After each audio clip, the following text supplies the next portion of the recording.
po natin ang ulo ng mga mainit na balita. Ronda Pilipinas.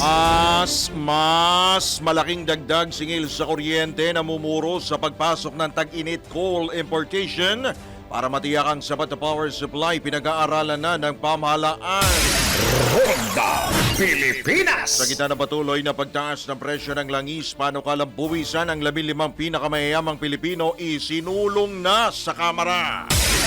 Ronda Pilipinas. Ag-absuelto kay Senador Rodante Marcoleta, pinanindigan ng COMELEC. Ronda Pilipinas. Kita mula sa ibayang dagat kasunod ng bantang paglusob ng US, mga ipinadalang sundalo ng Denmark sa Greenland. Handa naman pasabugin ang ilang airport runway. Ronda Pilipinas. Sports, all-out bakbakan, Camsur at Tikas magtatapad sa Game 3 ng NBL Pilipinas President Cup Finals mamaya. Ronda Pilipinas. Sa showbiz, Sam Versosa nagsalita na sa hiwalayan nila ni Rian Ramos. Ronda Pilipinas. Traffic enforcer na nangungotong kapalit ng violation ticket. Nakaw, bawal ito! Ronda Pilipinas. Totoo nga ba na ang emotional starvation ay may malalim na epekto sa iyong emosyon at katawan? Yan po ang aalamin mamaya sa Let's Prove It. Ronda Pilipinas. Gobyerno wala ng budget dahil halos utang na lang o sa utang na lang napupunta. Mamaya alamin din po natin yan sa Fact or Fake. Ang sigaw po ng mga taga-piston. Buhay Napakasakit! Kuya Modi, sabihin mo kung ano ang gagawin. yan po ang sigaw ng mga taga-piston na hanggang ngayon po ay nasa kalsada talaga naguhulagpos po. Sila po ay umiiyak na hindi lamang ng luha, kundi pati na rin po ng dugo, pati ultimo pawis na amoy langis. Iyan po ang amoy ngayon ng atin pong mga driver na nananawagan po sa ating pong gobyerno. Please lang! Ako, talagang lahat po tayo ay apektado dito po sa napakasakit po. Sobrang sakit po, hindi lamang po ng pagtaas po ng presyo ng langis. Lahat po nagmamahalan. Yan lang po ang pagmamahalan na talaga pong sobra po tayong masasaktan. At ako Di ba? ay umuwi. Tama, Papa Jackson. Dumating ang dalawa. Ay, nako. Oh, Kuya Modi, sige, tuloy nyo lang po ang inyo pong panawagan dyan. Sila po maya-maya ay magtutungo sa Malacanang upang ituloy ang kanilang panawagan na sila po ay pagbigyan yung kanila pong inihiling na tulong, ayuda para sa lahat po ng mga apektado ng walang puknat, walang prenong pagtaas ng presyo ng mga produktong petrolyo. Abangan po natin ang susunod na kabanata.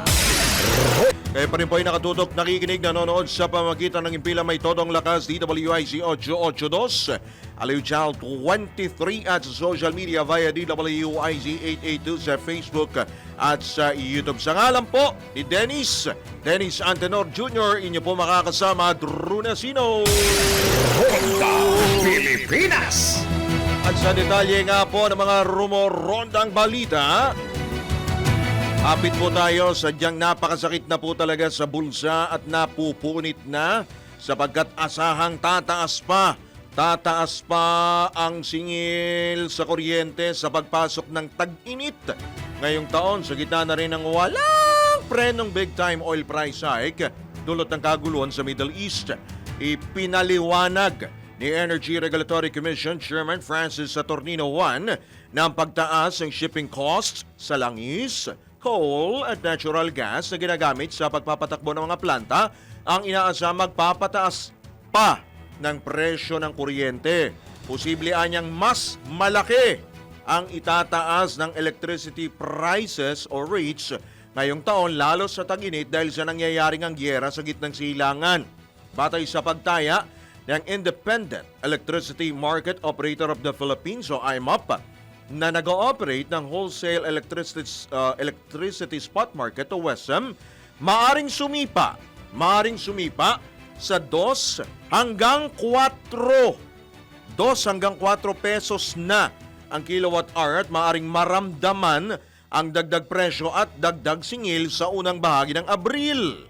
Kung halimbawa niya piso ang itataas per kilowatt hour sa 200 kilowatt hour na kinokonsumo, papatak ng 200 pesos ang itataas ng bill at maaring may iba pang tumaas na component dahil may iba pang serbisyo na ginagamitan din ng generation tulad ng ancillaries pero maliit na bahagi lamang ito.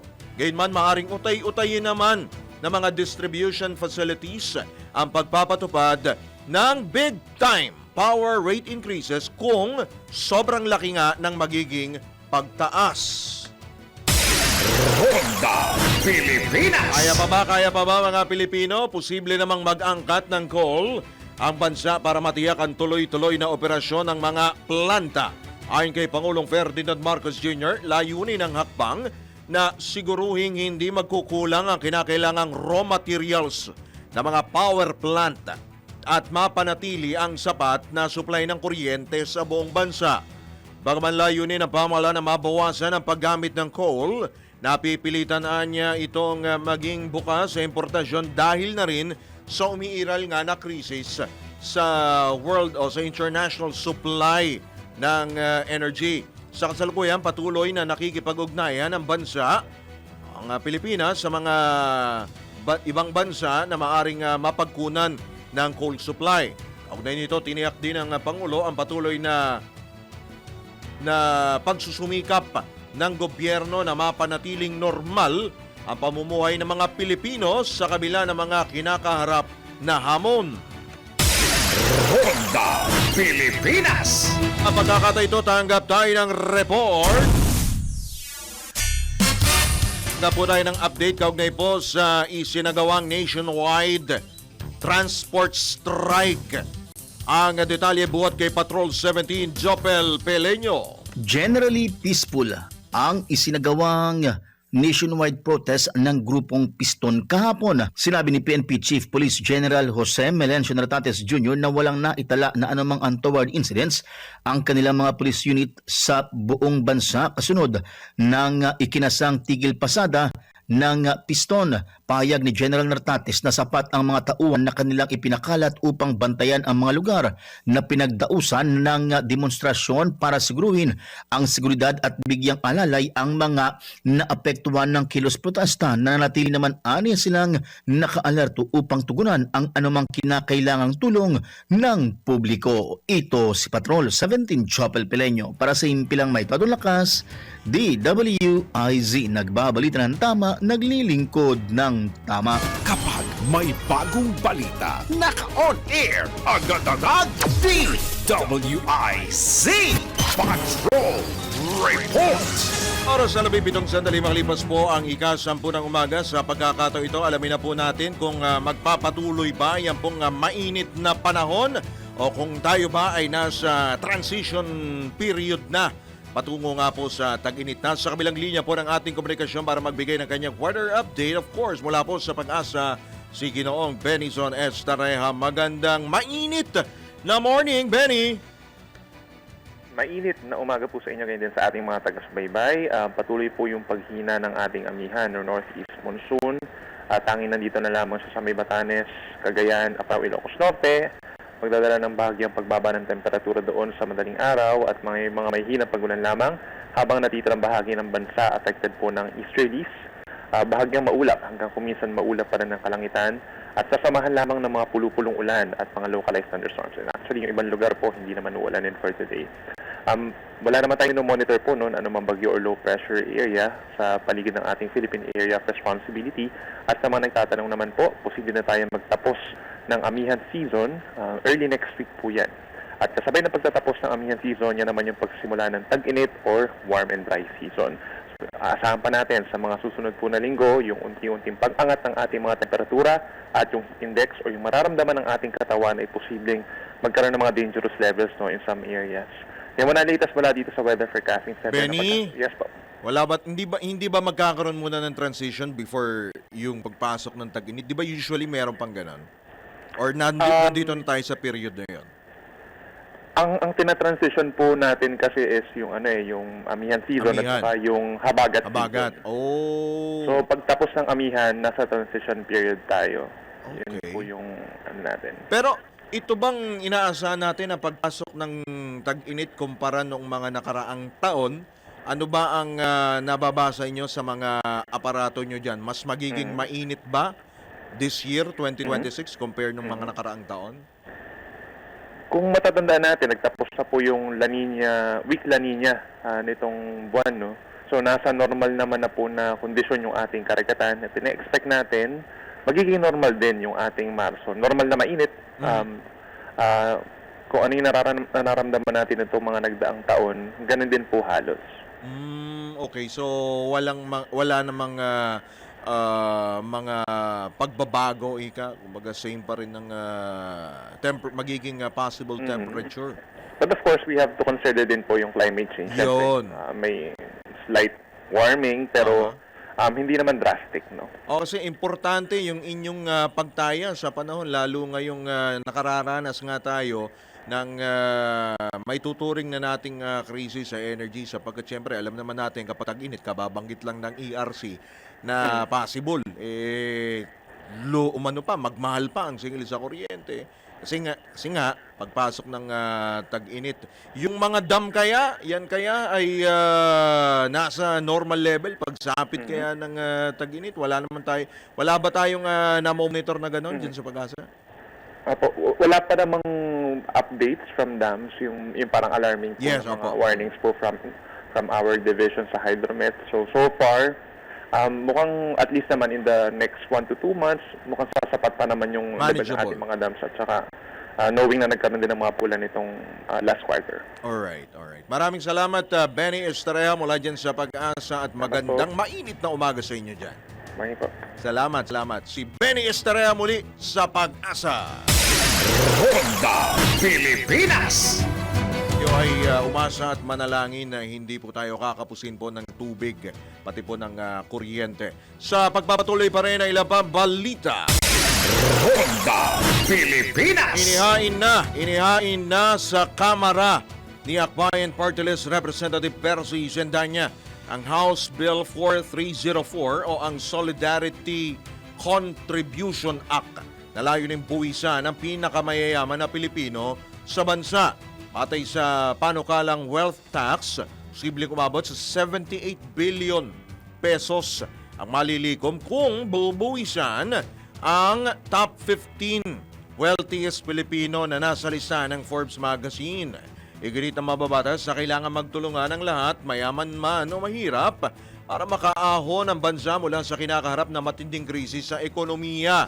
Kapatid na batay sa lista ng Forbes ngayong taon, bilang sa pinakamayamang Pilipino, mga negosyanteng sina Enrique Razon, Ramon Ang, Lucio Tan at Manny Villar. Ronda Pilipinas.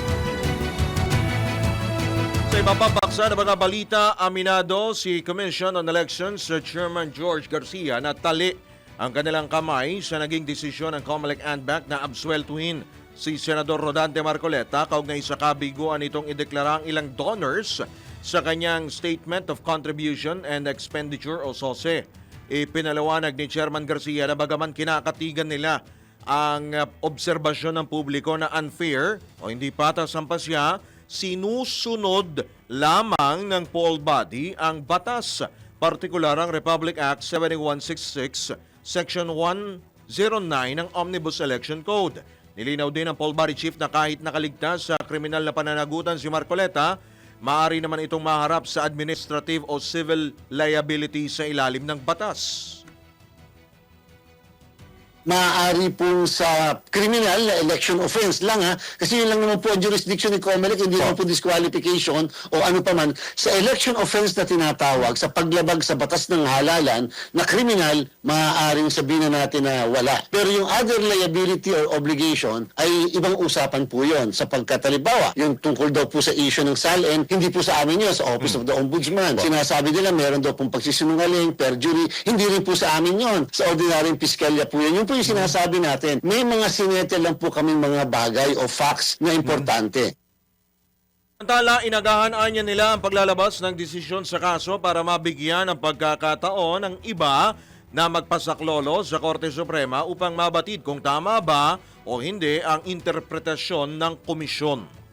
Pwede naman po namin patagalin yung kaso kung tutuusin, lalo pat vague at ganyan para hindi maging president. Pero nilabas po namin ang desisyon sapagkat para kung sino man ang gustong mag-question sa Korte Suprema halimbawa ng aming naging disposisyon, open at free po na yan idalhin sa Korte Suprema upang masubok at matingnan natin ano po ba ang interpretasyon talaga ng Korte Suprema. Baka naman mali ang interpretasyon ng mga kasamahan ko sa komisyon, baka naman talagang pwede naman pala may flexibility si COMELEC o baka naman talagang mayroong mali kami sa interpretasyon. Yun po yung kagandahan ng isang proseso na ganito, na ang desisyon ni COMELEC ay hindi pinal hanggat hindi nagsasalita ang kataas-tasang hukuman ng ating bansa. Ang tinig ni COMELEC Chairman George Garcia sa panayam ng DWIZ. Ronda Pilipinas. Madala gobyerno, wala na umanong budget dahil halos sa utang na lang napupunta. Alamin nga natin kung yan ba ay fact or fake. Tax. Yan ang pangunahing pinagkukunan ng pondo ng pamahalaan. Mula sa kapanganakan hanggang kamatayan, may buwis tayong binabayaran. At dito kinukuha ang pondo para sa kalsada, edukasyon, healthcare at iba pang serbisyo. Pero sa gitna ng isyu ng korupsyon at lumalaking utang ng bansa, tanong ng marami, malapit na bang mamulubi ang gobyerno dahil sa utang at interes? Alamin natin kung fact or fake. Alamin mo na kung tama o mali. Kung totoo o hindi. Walang peke. DWIZ. Fact or fake? Ayon sa Bureau of the Treasury, umabot sa 1.58 trillion pesos ang budget deficit noong 2025, mas mataas ng 4.68% kumpara noong nakaraan at lampas sa target na 1.56 trillion pesos na itinakda ng Development Budget Coordination Committee. Lumaki ang kakulangan dahil sa mas mahinang koleksyon ng kita, halos 2% ang kulang sa revenue target matapos pumalya ang mga pangunahing tax agency. Bagamat mas mataas ang ginastos kumpara noong 2024, bahagya naman itong mas mababa sa nakaprograma sa gitna ng issue sa flood control corruption scandal. Mas mataas man ito kaysa sa 1.51 trillion pesos noong 2024. Bumuti ang deficit to GDP ratio sa 5.63% mula 5.70%. Gayunman, lagpas pa rin ito sa 5.5% ceiling ng pamahalaan. Sa Disyembre naman, lumiit ang deficit ng 4.96% sa 312.2 billion pesos. Fact or fake? Fake. Hindi ubos ang budget at hindi lahat na pupunta sa utang. May deficit? Oo. Nangangahulugan ito ng pangungutang. Pero patuloy pa ring may pondo para sa serbisyo publiko. Hindi pa ito senyalis ng pagkalugi ng bansa. Ngunit malinaw na kailangan ang mas mahusay na pangongolekta ng buwis at mas mahigpit na paggastos upang hindi tuluyang lumaki ang utang sa hinaharap. Para sa Fact or Fake, Angelo Bainyo, nagbabalita ng tama, naglilingkod ng tama. Huwag magpapaloko. Huwag magpapagancho. Huwag magpapaskam. Bawal. Bawal ang peke. DWIZ. Fact or fake? Ronda Pilipinas. Isang reminder lang po ito sa ating mga kababayan sa buong Pilipinas. Sa tuwing may sakit po tayo at kailangan mo ng karamay, huwag matakot magpayakap. Dahil may PhilHealth na handang umalalay at magbigay proteksyon sa iyong kalusugan. Lahat tayo'y membro at sigurado sa benepisyo. Pumunta lamang sa mga accredited Yakap Package Provider para makapag-avail ng Yakap Package. Para sa karagdagang impormasyon, bumisita lamang sa kanilang website na www.philhealth.gov.ph at pindutin ang click to call icon or chat icon. Tandaan, dahil Pilipino ka, may PhilHealth ka. Sa pagpapatuloy po ng Ronda Pilipinas, tanggap naman po tayo ng special report. PCSO naghatid ng tulong sa indigenous community ng Tiboli sa South Cotabato. Ihatid yan ni Angelo Bainyo. Nagbigay ang Philippine Charity Sweepstakes Office ng tulong sa pamayanang katutubo ng Tiboli sa South Cotabato bilang bahagi ng kanilang programang CSR o Corporate Social Responsibility. Pinangunahan ni Chairperson Felix Reyes ang pamamahagi ng 2,000 food packs at mga pangunahing gamot sa mga residente. Nakaramihan ay naglakbay ng ilang oras mula sa liblib at mataas na lugar. Nagkaroon din ng telemedicine services sa pakikipagtulungan ng MWell ng Metro Pacific upang mas mapadali ang access sa serbisyong pangkalusugan. Kasama rin ng mga inopisyal ng PCSO ang selebrasyon ng Seslong Festival ng Bayan bilang suporta sa kultura at tradisyon ng Tibuli. Nagpahayag ng pasasalamat ang mga lokal na pinuno kabilang si Mayor Keo Dailituan sa programa Tulong sa mga Komunidad na matagal nang naghihintay ng suporta mula sa gobyerno. Yan ang PCSO, hindi umuurong sa pagtulong. Angelo Bainyo, nagbabalita ng tama, naglilingkod ng tama. Ronda Pilipinas. Alam nyo ba na ang katumbas ng bawat taya sa Philippine Charity Sweepstakes Office o PCSO ay kawang gawa? Sa bawat ticket mo, siguradong may matutulungang Pinoy sa kanilang pangangailangang medikal. Dahil sa PCSO, basta kawang gawa at pagtulong, hindi kanila uurungan. Kaya palaging tandaan, ang bawat taya, may kawang gawa. Ronda Pilipinas. At sa pagpapatuloy nga po ng mga balita, tanggap pa tayo ng isa pang report. Haratang na mga pagdinig sa Kamara ang dahilan ng pagbagsak ng presyo ng asukal kinontra ng isang mambabatas. Mula sa Kamara, Patrol 30, Jelly Mendez. Pinalagan ni Negros Occidental 3rd District Representative Javi Benitez ang mga paratang na ang pagdinig sa Kamara ang dahilan kaya bumagsak ang presyo ng asukal sa bansa.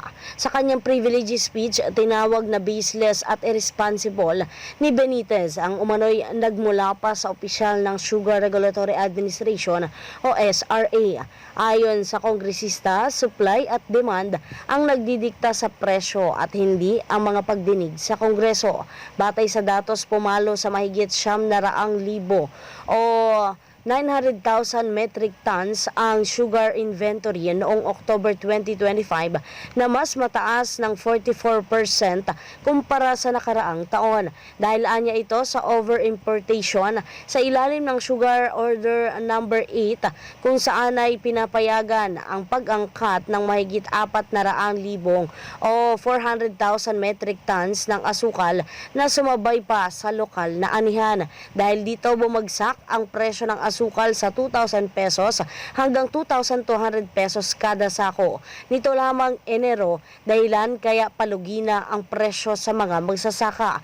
Ipinaliwanag ng mambabatas na ang naturang mga pagdinig pa nga ang naging basehan para palawigin ng Department of Agriculture ang ban sa pag-angkat ng asukal hanggang December 2026 upang protektahan ang mga local producers ng asukal sa bansa. Ito si Patrol 30. Jelly Mendez nag-uulat para sa himpilang may todong lakas sa DWIZ. Nagbabalita ng tama, naglilingkod ng tama. Kapag may bagong balita, naka-on air, agad-agad, DWIZ Patrol Report.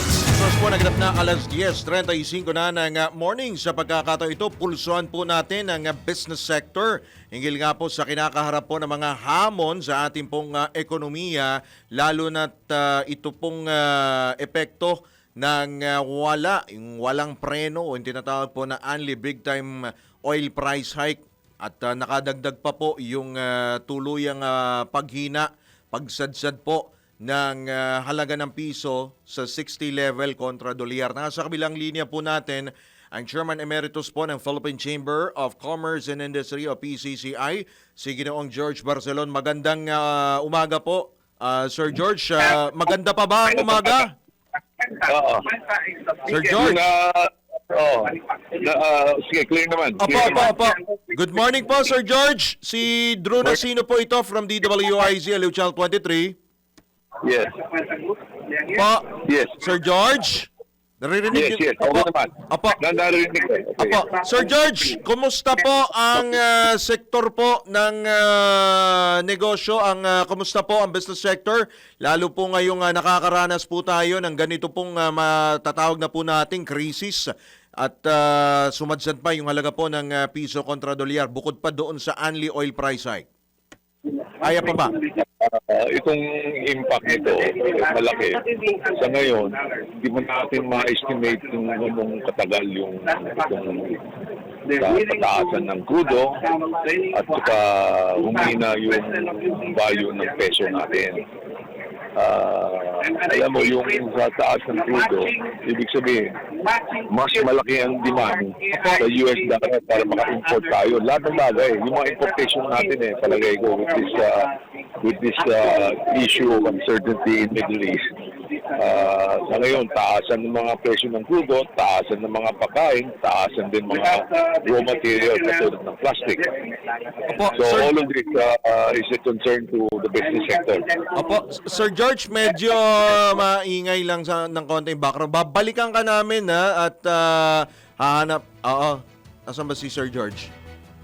Balikan natin maya-maya. Opo. Okay po. Sir George, yan. Clear na ba? Loud and clear? Yan. Subukan natin ulit. Baka nasa airport si Sir George. Siguro. Oo, balikan natin. Mahalaga yung pinag-uusapan po natin. Although itong 60 peso level na ito, ang nagdidiwang po ay yung pamilya po ng mga OFW. Oo, kasi 60. So lumaki yung halaga ng palitan nila. 'Di ba? From dollars to peso. Though, ito ay meron namang negatibong epekto sa atin naman pong mga negosyante, lalo po yung mga nag-i-import. Ang gamit po kasi nila dyan ay dollar. So, lumiit naman yung kanilang pera dahil po dyan sa epekto pa rin po ng sigalot sa Middle East. At eto nga, ang masaklap nga po na balita ay may nakaumang na naman po na malakihang dagdag presyo sa mga produktong petrolyo sa susunod po ito na linggo. Sa ikatlong sunod po ito na linggo. Batay sa pagtaya po ng mga oil industry players, posibleng madagdagan pa, kapit po tayo, madagdagan pa ng 14 hanggang 14.50 ang, grabe, laki na ito, sa kada litro ng diesel. 7 hanggang 7.50 naman sa kada litro ng gasolina. At possible nasa 100 na gasolina. Ang diesel mahigit 100 na. Ito na ang magiging ikatlong sunod na linggo magpapatupad ng utay-utay na super big time price increase sa langis. Bunsod pa rin nga po ito na nagpapatuloy na kaguluhan sa Middle East. Lalo't apektado na po yung mga pangunahing energy infrastructure sa rehiyon. Alright, balikan po natin si Ginoong George Barcelon. Sir George, kaya pa ba ng business sector yung ganito pong sitwasyon? Ang business sector ngayon, kaya naman, at saka nakahanda naman mga business sector na tungkol dito sa humina ang value ng peso natin at saka mga raw material na tumaas. Tinitiis pa namin na not to have the end consumer, no, not to pass on the additional cost. Pero may limit din yun. Kasi mga materials, kanina binanggit ko, yung mga plastic raw material, yung fuel cost na talagang tumaas na almost 20%. So hanggang ngayon, hanggang kaya pa, I don't see a spike in the prices, no? All right. Pero depende nangyari sa Middle East, yung just overnight na bomba yung isang malaki na LNG facilities just patak.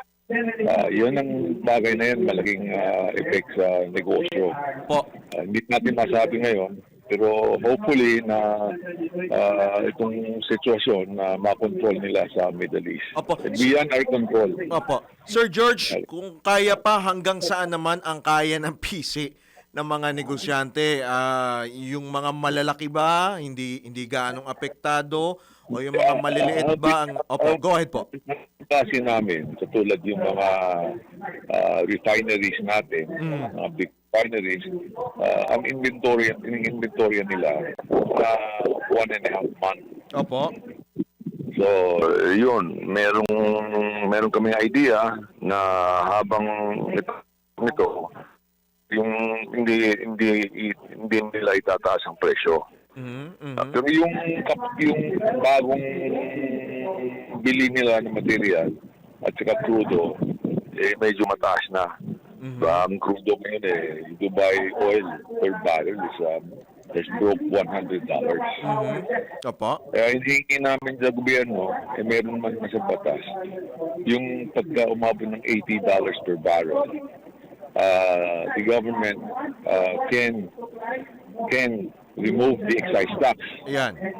Okay, so yung total hindi man ganun kalaki, pero it will help, no? It will lower down the price somewhat. Opo. Pero dito po kasi sa emergency powers, sa hirit nga po na tapyasan o suspendin po yung excise tax, medyo alanganin pa po sa decision po ng ating pong Pangulo. Pero gaano ba kalaki ang maitutulong nito para po maibsan naman kahit paano yung nararanasan po natin? Excise tax o tatanggalin ng VAT? Which is which po, Sir George, ang makakatulong? Either or. Basta kung makalpas itong excise tax at saka yung VAT, it will affect somewhat. Pero I will tell you, at the price of the crude oil going 100, that's already a 70% increase compared to yung dating presyo na $60. So, yung VAT at saka yung excise tax may effect pero hindi ganun kalaki. I've also shared my thoughts. Sabi ko, yung mga marginal na taong bayan natin, they need help. Total, meron naman tayong sa gobyerno nakabudgeted dito sa yung 4Ps, no? Yung 4Ps, pampatuwid, para sa mga mahirap. Ang alam ko ang budget dyan, mga 114 to 115 billion pesos. At saka yung budget ng Department of Public Welfare, itong taon nito, 2026, was given a 22% increase in budget. So ang budget nila is 265 billion. Okay. So yan ang at least naman palagay ko ang the government can allocate a portion of that to help the more critical sector of the society for a short period of time. So it's enough to cushion po yung epekto. Temporarily na kung meron naman tayo nasa budget, I think, and plus other areas wherein the funding is not immediate. Baka pwede na i-repurpose ng mga pera to tide over the people, the general public, over the situation. Sa hanay po ba ng mga negosyante, wala ho bang nagpapahiwatig na sila po ay tila na nararamdaman, nahihirapan na sa sitwasyon? Wala, meron na ho bang kami naman, dito lang sa traffic nakita namin na malaking bawas Yeah. Okay. Yung that is reflective already that people are traveling and spending less. So between there's less business, there's less economic activity. So we can see that we don't want this to go to the extreme wherein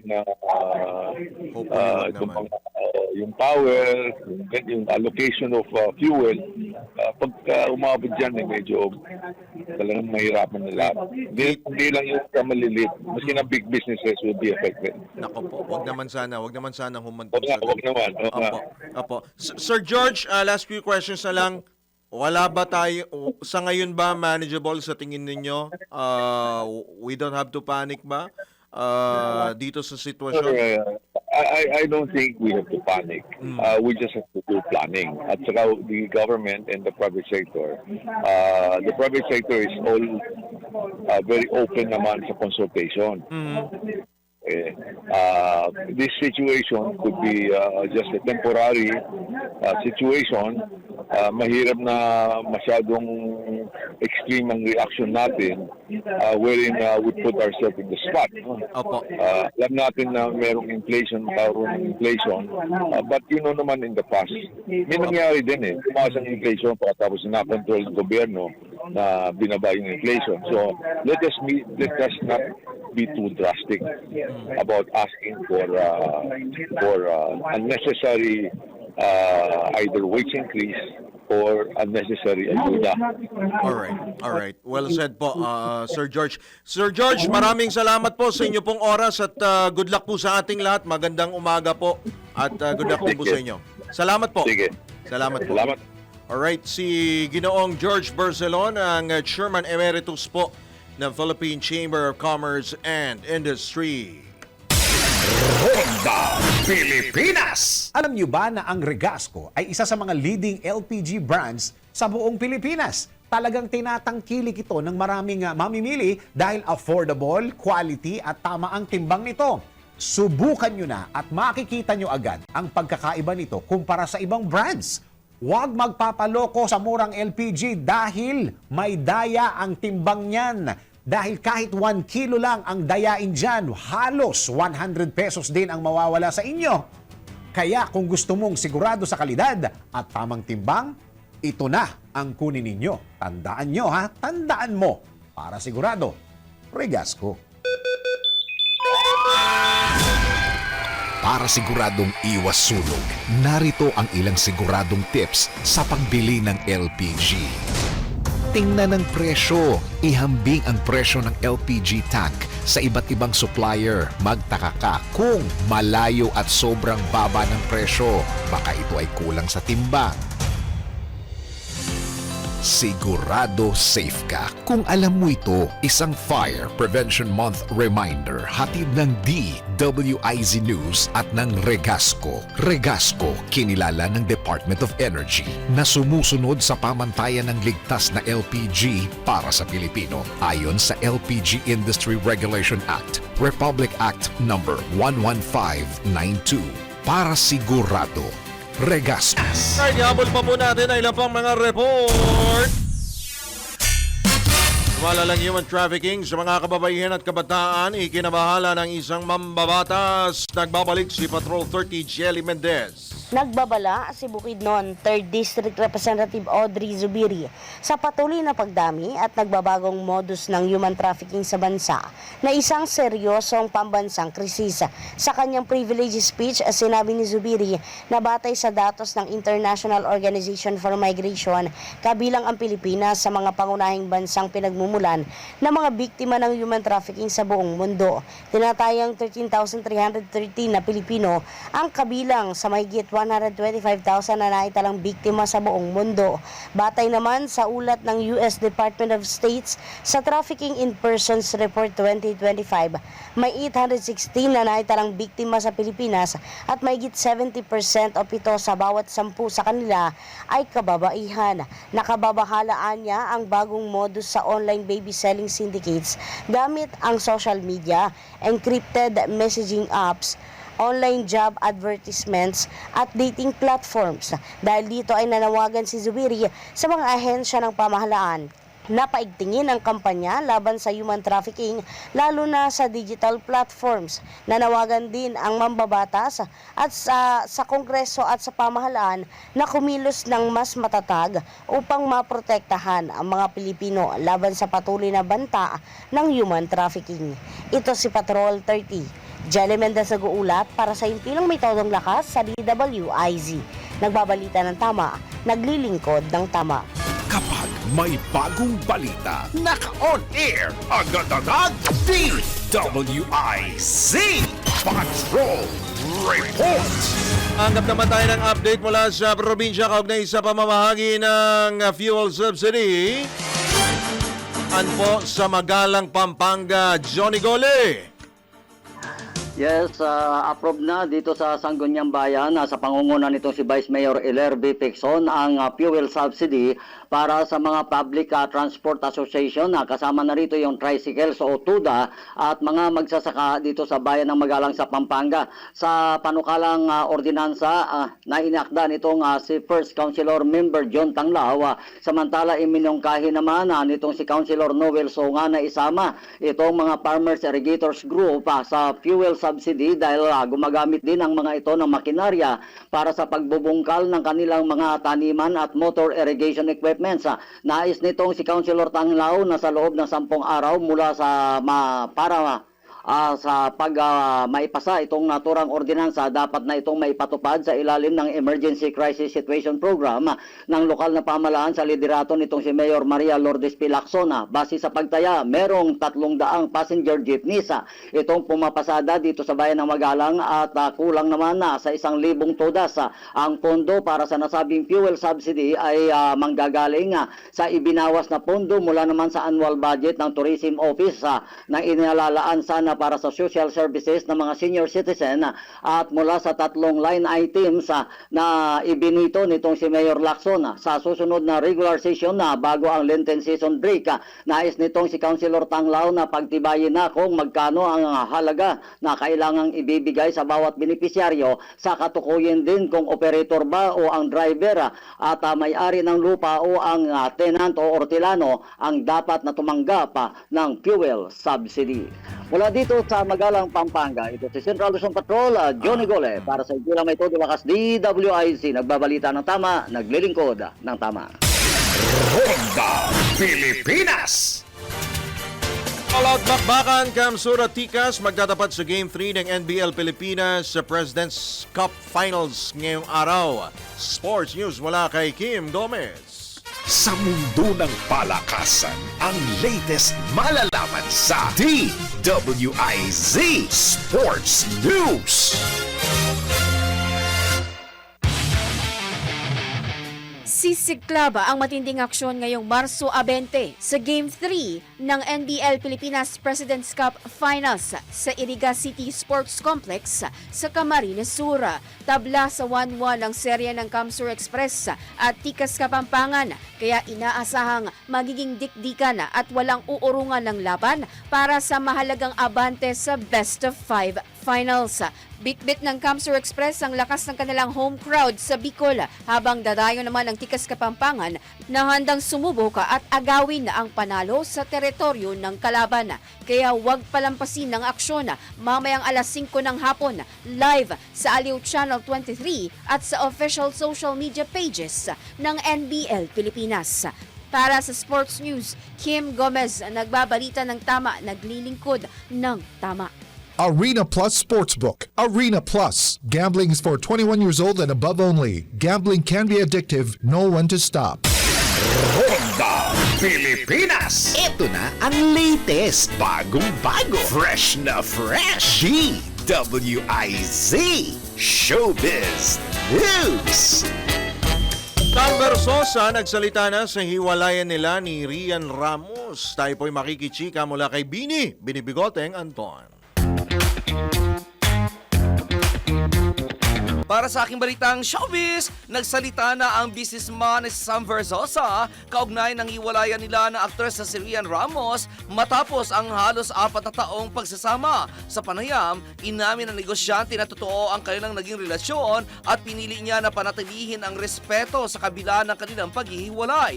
Nilinaw rin ni Sam na wala siyang galit sa aktres sa gitna ng mga espekulasyon online, kabilang ang mga alingaw-ngaw ng isang posibleng third party. Dagdag pa niya, marami siyang natutunan sa halos 4 na taon ng kanilang pagsasama, kabilang ang respeto, tiwala at self-worth. Sa ngayon ay nakatuon ang negosyante sa kanyang personal goal at negosyo at aminadong hindi pa siya handang pumasok muli sa panibagong relasyon.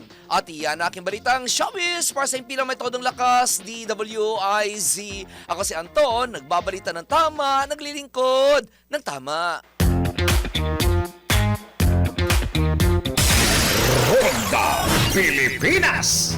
Tayo pansamantala pong magpaalam ay isa po munang anunsyo po. May nananawagan po kung sino man po ang nakakakilala kay Isabel Sofia Tablate. Ito po ay 15 anyos at 5'3" ang taas, babae morena at medyo nakikita po ninyo sa inyo pong mga screen po. Siya po si Isabel Sofia Tablate, 15 anyos po ito. Huli po siyang nakita sa Santolan Bridge patungo po ng SM Marikina.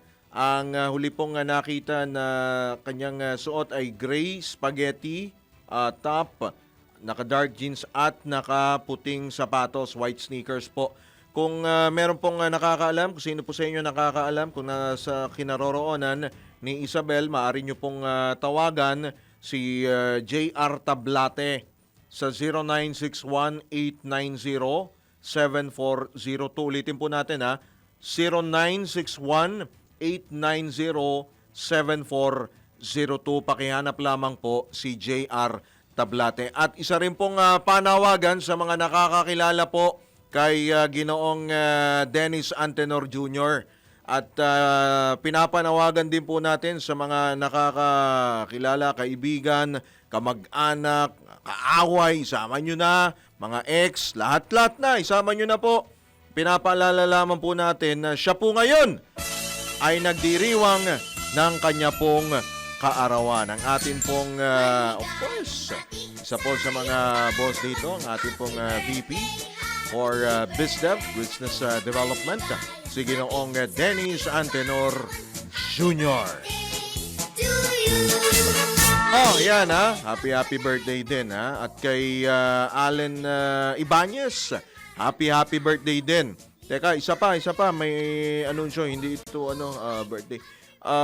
Nakikiramay din po tayo, naging kasamaan din po natin dito sa DWIZ way back before, si Ginoong Joel Pablo Salud na sumakabilang buhay na po sa edad na 62, kahapon lang pala. At isa pong taus-pusong pakikiramay at tayo po ay nagpapaabot po ng panalangin sa kanya pong mga naulila. O isa po muna patamakot, ang buhay parang ilog, minsan tahimik, minsan malakas, pero tuloy lang sa kanyang landas. At sa ngalan po ni Dennis Antenor Jr., ito po muli yung lingkod, Drew Nasino, nagbabalita ng tama, naglilingkod ng tama.